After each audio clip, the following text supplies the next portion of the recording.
জয় জগন্নাথ। সামনেই আসছে ভগবানের শুভ রথযাত্রা উৎসব, আর ভগবান জগন্নাথ দেবের জন্য স্পেশাল কিছু প্রত্যেকবারের মতো এবারও বানানো চলছে। সেই ভিডিও কিন্তু খুব তাড়াতাড়ি আসতে চলেছে। তো চলো এখন একটা স্টোন আর্ট করি। আচ্ছা, বিখ্যাত বাঙালি সাহিত্যিক শিবরাম চক্রবর্তীর লেখা দেবতার জন্ম গল্পটার কথা মনে আছে? পথের ধারে একটা সামান্য পাথর কিভাবে দেবতায় রূপান্তরিত হয়েছিল। আর আজ এই কাজটা করতে গিয়ে কিন্তু বারবার সেই গল্পটার কথাই মনে পড়ছে। যদিও গল্পের সাথে আমার কিন্তু এই কাজের কোনো যোগসূত্র নেই। বাগান থেকে একটা সিমেন্টের ঢেলা নিয়ে এসেছিলাম, আর এটাকে নিয়ে এসেছিলাম অ্যাকচুয়ালি প্ল্যান্টারের কাজ করার জন্য। কিন্তু কেন জানি না এর শেপ, এর সাইজ সবকিছু দেখার পর শুধু একটাই ছবি আমাকে বারবার ভেতর থেকে এনকারেজ করছে সেটা তৈরি করার, যেটা এখন আমি এখানে বানাচ্ছি। আর আমার সেই ছোট্ট ভাবনার রূপটাই এখানে ফুটিয়ে তোলার চেষ্টা করছি। দেবতার জন্ম গল্পের কথা যখন উল্লেখ করলামই, হয়তো অনেকের মনেই এখন প্রশ্ন আসছে, একটা পাথর কি সত্যি ভগবান হয়ে উঠতে পারে?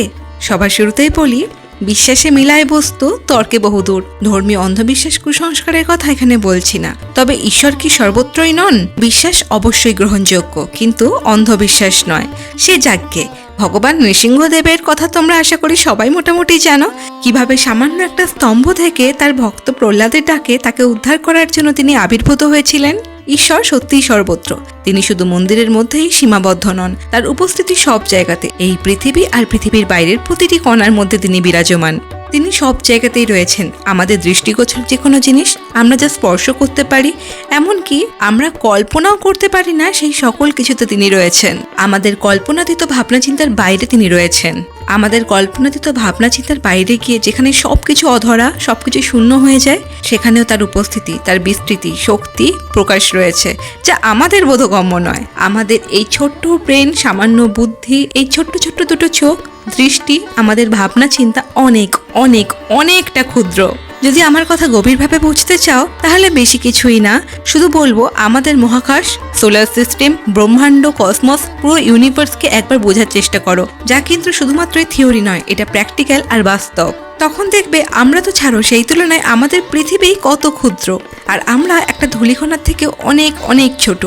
যাই হোক, আজ এখানে শিল্পের মাধ্যমে কেবলমাত্র ভক্তির একটি প্রতীক তৈরি করার চেষ্টা করছি। আজকের এই রং তুলি যেন প্রকৃতি ও ভক্তির মধ্যে এক সুন্দর মিলনকে উপস্থাপন করে চলেছে। না, পাথরটা হয়তো সত্যিই বদলায়নি, বদলেছে আমার দৃষ্টিভঙ্গি আর অনুভূতি। সবশেষে এটাই বলার, এই শিল্পকর্ম আমাদেরকে আরও একবার মনে করিয়ে দেয়, যেখানে ভালোবাসা, শ্রদ্ধা আর পবিত্র মন, বিশ্বাস আছে, সেখানে ঈশ্বরের উপস্থিতি, অনুভূতিকে হৃদয়ঙ্গম করা যায়। কথা বলতে বলতে কাজও কিন্তু কমপ্লিট। আজকের এই কাজটা যদি তোমাদের ভালো লেগে থাকে, অবশ্যই লাইক করে দিও, কমেন্ট করো। আর খুব তাড়াতাড়ি কিন্তু এইবারের রথযাত্রা উপলক্ষে ভিডিওগুলো আসতে চলেছে, তাই চ্যানেলটা কিন্তু সাবস্ক্রাইব করে নিও আর চ্যানেলটার সাথে জুড়ে থেকো। জয় জগন্নাথ।